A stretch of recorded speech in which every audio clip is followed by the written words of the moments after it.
반갑습니다, 여러분. 마음자리 미술치료사 문조희입니다. 여러분은 갈색하면 뭐가 가장 먼저 떠오르세요?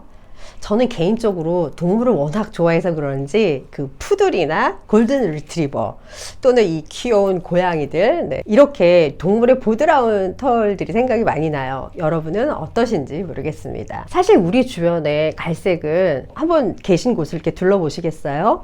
부드러운 원목으로 된 가구들, 그리고 따뜻한 색의 인테리어들, 트렌드 세터 분들의 카멜색 코트, 가죽 자켓, 또 우리가 정말 좋아하는 음식들은 거의 다 대부분 갈색이잖아요. 커피라든지 뭐 케이크, 스테이크, 맛있게 구운 식빵, 뭐 초콜릿까지. 네, 이렇게 의식주 포함해서 갈색은 우리 주변에 너무나 많습니다. 그리고 친근하죠. 그런데도 불구하고 색상 선호도 조사를 하면 언제나 꼴등, 가장 선호하지 않는 색을 차지하는 것이 바로 이 갈색인데요. 오늘은 이 갈색이 가지고 있는 심리적 의미와 상징, 그리고 내담자 그림에서 갈색이 지나치게 많을 경우 어떻게 해석해 볼 것인가에 대한 이야기를 해보도록 하겠습니다. 바로 시작하시죠.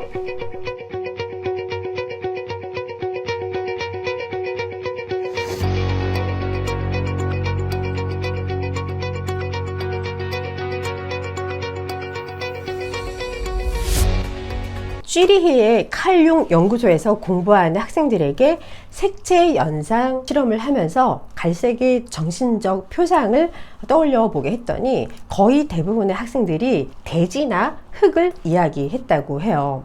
일반적으로 이 흙의 색으로 떠오르는 갈색은요, 심리적 레질리언스, 그러니까 탄력성과 관련이 있습니다. 심리적 탄력성이라는 것은 안전을 제공하는 색으로 간주가 되겠죠.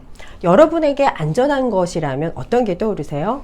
아무래도 집이나 가족 이런 것들을 연상을 하실 텐데요. 이런 것들을 상기시켜 줌으로써 갈색은 우리에게 삶에서도 작은 것들에 감사할 수 있는 영감을 준다고 합니다. 또한 모든 유기체들은요, 흙에서부터 탄생해서 흙으로 돌아간다, 이런 이야기들이 있는데요. 그래서 탄생과 죽음을 모두 포용하는 것, 바로 대지죠. 미술치료에서 갈색은 이 대지의 성질과 동일시되는 바로 어머니를 상징하기도 합니다. 사춘기를 맞으면서 어머니와 사이가 급격하게 안 좋아진 우리 5학년 남자친구의 그림을 한번 보시겠습니다. 네, 이 친구는요, 최근에 있었던 기억을 그림으로 표현해보는 시간이었는데요. 아파트 단지 내에 있는 놀이터에서 자기보다 1살 정도 어린 친구와 우연히 만나서 그네를 타는 그런 모습을 표현을 했습니다. 어떻게 보면 평범한 그림이라고 생각을 하실 텐데요. 물론 대부분 놀이터는 모래바닥으로 되어 있죠. 요즘은 폐타이어로 만든 곳도 있긴 하지만요. 지금 보시면 모래의 색깔이 지나치게 화지 전체를 덮고 있죠. 그리고 매우 갈겨서 표현하고 힘을 있는 대로 준 이 공격성 있는 선과 굳이 저렇게 하늘에 있는 부분까지 전부 갈색으로 표현할 필요는 없었겠죠. 어린이의 그림에서 갈색은 실제로 아주 배가 고팠을 때도 간간히 그리기도 합니다. 아이가 학교 후에 전혀 간식을 먹지 못하고 바로 미술치료센터로 왔을 경우에는 사실 굉장히 배가 고프죠. 그런 상황에서는 본인의 육체적인, 물리적인 배고픔을 표현하기도 하고요. 정신적인 배고픔을 갈색으로 표현하기도 합니다. 물론 이 친구는 5학년이면 제법 큰 아이지만요.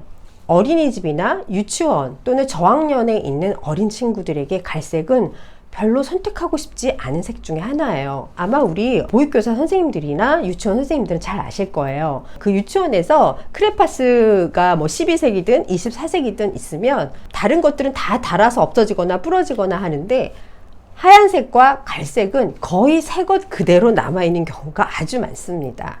그만큼 아이들은 별로 쓰지 않는 색 중에 하나이죠. 그런데 이렇게 화지에서 많은 부분을 차지했을 때는 그다지 긍정적인 의미로 보기는 좀 힘들 것 같습니다. 네, 이 소년들과 관련된 부정적인 갈색의 이미지가 또 있는데요. 인류 역사상 최악의 빌런으로 꼽히는 광기의 독재자 히틀러가 이끌었던 나치당의 군복색을 혹시 기억하세요? 정확하게 말씀드리자면 갈색과 카키색의 중간 정도라고 말씀을 드릴 수 있겠는데요. 당시에 영국에서 시작된 보이스카웃은 금지가 되었지만 이 히틀러는 히틀러 유겐트라고 해서 어린 소년들을 단원으로 끌어댑니다. 나중에는 선택이 아니라 거의 의무였던 것이죠. 그래서 처음에는 보이스카웃이 활동하는 것처럼 거의 비슷한 활동을 했지만 나중에는 군단에 가까웠죠. 그래서 대원들에게 군대와 똑같은 훈련을 시키고요. 무기부터 생존하는 법까지 모두 가르쳤다고 하죠.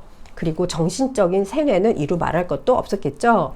그런데 이 어린 소년들에게 동기부여를 할 수 있는 건 무엇일까요? 이 멋있는 군복이었습니다. 이 나치당의 유니폼은 사실 패션 쪽에서는 오래도록 회자되는 아주 훌륭한 디자인입니다. 네, 명품 브랜드 보스나, 렉토, 솔리드홈, 애프터 프레이어 또는 질샌더와 같은 브랜드에서 나오는 흔히 우리 남성분들이 좋아하는 피코트라고 하는 디자인이 있어요. 이 군더더기 없고 깔끔한 피코트들은 대부분 독일의 군복에서부터 영감을 받은 디자인이죠. 지금까지도 사랑받고 있는 거 보면 디자인성으로 매우 우수했던 거는 인정할 수밖에 없겠네요.